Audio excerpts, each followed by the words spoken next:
తప్పేముంది? ఇది మాకున్న హక్కు అబ్బాయి, వీడెవడు మాట్లాడడానికి లేదు. రాజకీయం తెలియదు అనుకున్నారు మీరు. క్రిమినల్ పాలిటిక్స్ లో మీరు చేసేది అవకాశవాద రాజకీయాలు, క్రిమినల్ పాలిటిక్స్ లో మీరు చేసేది. అరే నేను సిద్ధాంతంతో కూడిన రాజకీయం చేస్తాను, గుర్తుపెట్టుకో. బలమైన సిద్ధాంతాలు పడగలరా మీరు, గుర్తుపెట్టుకో. సైరా మీరు ఈ రోజు నుంచి పడగలరా, మీరు ఇదే గుర్తుపెట్టుకోండి. మీరు యుద్ధం చెప్పండి రా, మీరు చెప్పండి రా. ఛాలెంజ్ ఇస్తున్నాను, కొడకల్లారా రండి, అందరూ బయటికి కొడకల్లారా. తోలుకిస్తాను ఒక్కొక్క నా కొడుకు ఎక్కువ మాట్లాడితే. ఇది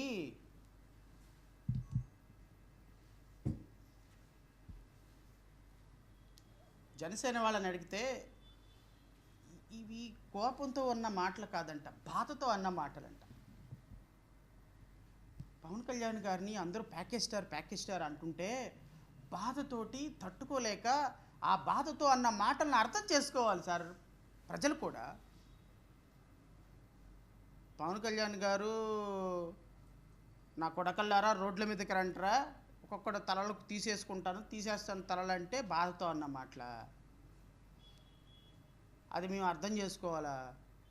ఆయన ప్యాకేజ్ స్టార్ అంటే మేము అర్థం చేసుకోవాలా? మేము మాత్రం ప్యాకేజీలు తీసుకొని ప్రెస్ మీట్లు పెడుతున్నారని మీరంటే మాత్రం మీరు అన్న మాటలకి మేము ముడుక్కొని కూర్చొని అయ్యో నిజమేనా వాళ్ళు అంటున్నారు కాబట్టి మనం ఒప్పుకోవాలి. మొన్న అంటున్నాడు ఆయన అసెంబ్లీలో, లడ్డూలో పందికోవ కలిసిందన్నాను, ఎత్తుకోవ కలిసిందన్నాను. ఒప్పేసుకున్నట్టయితే అసలు ఇబ్బంది ఉండేది కాదు, ఇంత చర్చే ఉండేది కాదు అంటున్నారు పవన్ కళ్యాణ్ గారు. ఇంకంతే కదా, మర్డర్ చేస్తే మాట్లాడేవాళ్ళు లేడు, రేపు చేస్తే అడిగేవాళ్ళు లేడు. విక్రమార్కుడు సినిమాలో రవితేజ వాళ్ళ ఈ విలన్ అన్నట్టు మా మా మా బావ రాజ్యం రామరాజ్యం, మర్డర్లు చేస్తే మాట్లాడేవాళ్ళు లేడు, రేపులు చేస్తే అడిగేవాళ్ళు లేడు. సో కాబట్టి రామరాజ్యం. అలాగే మీది కూడా.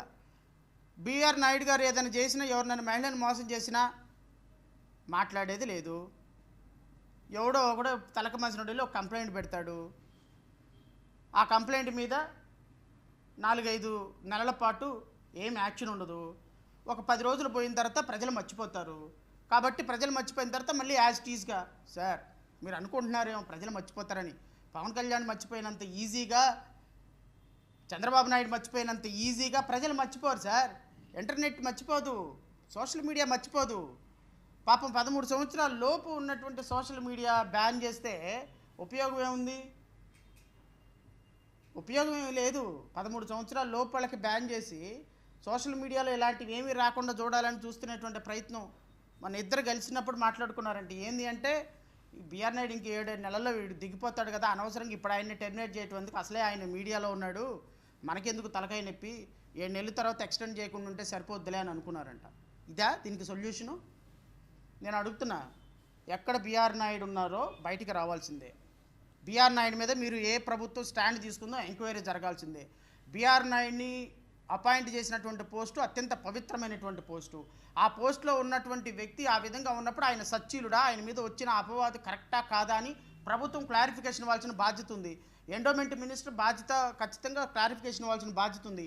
టీటీడీ స్వయం ప్రతిపత్తి కాబట్టి అది ముఖ్యమంత్రి ఆధ్వర్యంలో ఉంటుంది కాబట్టి, ఆయన అపాయింట్ చేసింది ముఖ్యమంత్రి గారు కాబట్టి, ముఖ్యమంత్రి గారి డిపార్ట్మెంట్లో సనాతన ధర్మాధికారిగా ఆయన ఒక డిపార్ట్మెంటు, ఎండోమెంట్ డిపార్ట్మెంట్ లాగా సనాతన ధర్మాధికారి డిపార్ట్మెంటు మినిస్ట్రీకి పవన్ కళ్యాణ్ అనేటువంటి వ్యక్తి ఉప ముఖ్యమంత్రిగా ఉన్నాడు కాబట్టి వారు కూడా సమాధానం చెప్పి తీరాలి. దీనికి రాష్ట్ర ప్రజలకి, భక్తులకి ఒక క్లారిటీ ఇవ్వకుండా రేపొద్దున టీటీడీ చైర్మన్ గారు నైవేద్యం పెట్టినా, శ్రీవారికి పట్టు వస్త్రాలు తీసుకెళ్ళినా రాష్ట్ర ప్రజలు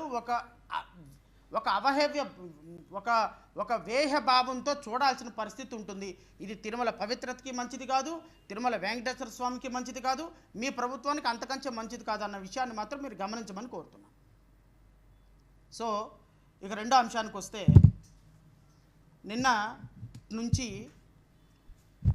నిన్నటి నుంచి ఇది కూడా చాలా ఇంపార్టెంట్ ఇష్యూ. నిన్న హైకోర్టులో వైఎస్ఆర్సీపీ సంబంధించినటువంటి ఎంపీ ఒక అతను హైకోర్టులో వేసిన పిటిషన్ మీద హైకోర్టు కొన్ని కామెంట్స్ చేసింది. ప్రభుత్వానికి భూములు ఇవ్వకపోతే ఎలా వస్తాయి పెట్టుబడులు, మరి ప్రభుత్వానికి పెట్టుబడులు తెప్పించడానికి రాష్ట్ర హైకోర్టు ఉందో ఏమో నాకైతే తెలియదు. ప్రభుత్వానికి పెట్టుబడులు తెప్పించడానికి రాష్ట్ర హైకోర్టు పనిచేస్తుందో లేదో నాకైతే తెలియదు. ఏ విధమైన కామెంట్స్, ఆ విధమైనటువంటి కామెంట్స్ అనేవి బాగా వైరల్ అవుతున్న సందర్భంలో నేను రాష్ట్ర ప్రజలకి నాకు తెలిసినటువంటి ఒక సమాచారాన్ని షేర్ చేసుకోవాల్సిన బాధ్యత నా మీద ఉంది కాబట్టి నేను షేర్ చేస్తున్నాను. రాష్ట్ర ప్రజలారా, కూటమి ప్రభుత్వానికి 164 సీట్లతోటి మనల్ని పరిపాలించండి అని వాళ్ళ చేతిలో రాష్ట్రాన్ని 5 సంవత్సరాలు పెట్టాం. 5 సంవత్సరాల పాటు ఈ రాష్ట్రాన్ని పరిపాలించాల్సిన బాధ్యత మన అందరికీ పెద్ద దిక్కుగా గౌరవ ముఖ్యమంత్రి చంద్రబాబు నాయుడు గారికి, వారి తర్వాత పెద్ద దిక్కుగా గౌరవ ఉప ముఖ్యమంత్రి పవన్ కళ్యాణ్ గారికి, వారి తర్వాత పెద్ద దిక్కుగా కాబోయేటువంటి ముఖ్యమంత్రి నారా లోకేష్ గారికి అప్పచెప్పారు.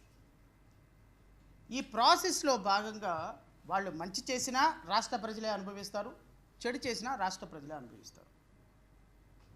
ఈరోజు రాష్ట్రంలో పరిస్థితి ఎలా ఉంది అంటే, రోజుకి ఒక 300 నుంచి 400 కూలీ తెచ్చుకునేటువంటి ఒక కూలీ అన్న కూడా 3 పూటల తృప్తిగా భోజనం చేయలేని దుర్మార్గపు పరిస్థితుల్లో ఒక రైతు ఉన్నాడు. 4 ఎకరాలు 3 ఎకరాలు ఉన్న రైతు కూడా పండించిన పంట మద్దతు ధర దొరుకుతుందో లేదో, ఏ రోజు నేను చచ్చిపోవాల్సి వస్తుందో, ఏ రోజు నా కుటుంబం రోడ్డున పడాల్సి వస్తుందో అన్నటువంటి బాధతో ప్రతి క్షణం చచ్చి బతుకుతున్నాడు. ఒక ఎంప్లాయీకి వచ్చేటువంటి శాలరీ ఆ పిల్లల ఫీజులు కట్టడానికి, ఆ ఇంటద్దె కట్టడానికి సరిపోయే పరిస్థితుల్లో ఒక ఎంప్లాయీ ఉంది, జీవితం ఉంది. మిడిల్ క్లాస్ జీవితాలు, అప్పర్ మిడిల్ క్లాస్ జీవితాలు, బిలో మిడిల్ క్లాస్ జీవితాలు, నిరుపేదల జీవితాలు రోజు రోజుకి జీవన ప్రమాణాలు పడిపోతున్న పరిస్థితుల్లో మమ్మల్ని పరిపాలించండి, మాకు ఏదో ఒక జీవన ప్రమాణాలు పెంచండి, ఇదిగో మీకు ఓట్లేసే నేరానికి మీకు ఓట్లేసి మిమ్మల్ని గద్దెనెక్కిస్తున్నాం. ఒక ముఖ్యమంత్రిగా అనుభవమైనటువంటి ముఖ్యమంత్రి, గౌరవ ముఖ్యమంత్రి చంద్రబాబు నాయుడు గారు ఉన్నారు. మీ ముఖ్యమంత్రిగా మీరు మమ్మల్ని పరిపాలించండి రాష్ట్ర ప్రజలు ముఖ్యమంత్రికి 164 సీట్లతో అత్యున్నతమైన మెజారిటీ ఇస్తే ఈ ప్రభుత్వాలు చేస్తుంది ఏంది, ఈ ప్రభుత్వం చేస్తుంది ఏందో నేను రాష్ట్ర ప్రజలకి ఆధారాలతో సహా వివరిస్తాను. నేను రాష్ట్ర ప్రజలను మళ్ళీ కోరుతున్నా మీ ద్వారా, ఒక కంపెనీలు రావటానికి ఆంధ్రప్రదేశ్ రాష్ట్రానికి నేను వ్యతిరేకం కాదు, మా పార్టీ వ్యతిరేకం కాదు, బహుశా రాష్ట్రంలో ప్రతిపక్ష పార్టీలు కూడా వ్యతిరేకం అన్న సందర్భంలో కానే కాదు, మేము వ్యతిరేకం కానే కాదు. మా పార్టీ ఆంధ్రప్రదేశ్ రాష్ట్రం బాగుపడాలి, ఆంధ్రప్రదేశ్ రాష్ట్రంలో యువతకు ఉద్యోగాలు రావాలి, ఆంధ్రప్రదేశ్ రాష్ట్రంలో నిరుపేదలు కాస్త పేదరికంలో అప్పర్ మిడిల్ క్లాస్లోకి వెళ్ళాలి, వాళ్ళ జీవన ప్రమాణాలు పెరగాలి. అప్పర్ మిడిల్ క్లాస్లో ఉన్నాడు కొత్త రిచ్ మ్యాన్ కావాలి, 10 మందికి ఉపాధి కల్పించేటువంటి గొప్ప రాష్ట్రంగా మనం ఇతర రాష్ట్రాలతో పోటీ పడాలి అని ఆలోచించేటువంటి ఒక సామాన్యమైనటువంటి మైండ్ సెట్ ఉన్నటువంటి ఒక మధ్యతరగతి కుటుంబీకుడిగా నేను మీతో మాట్లాడుతున్నా ఈ రోజున.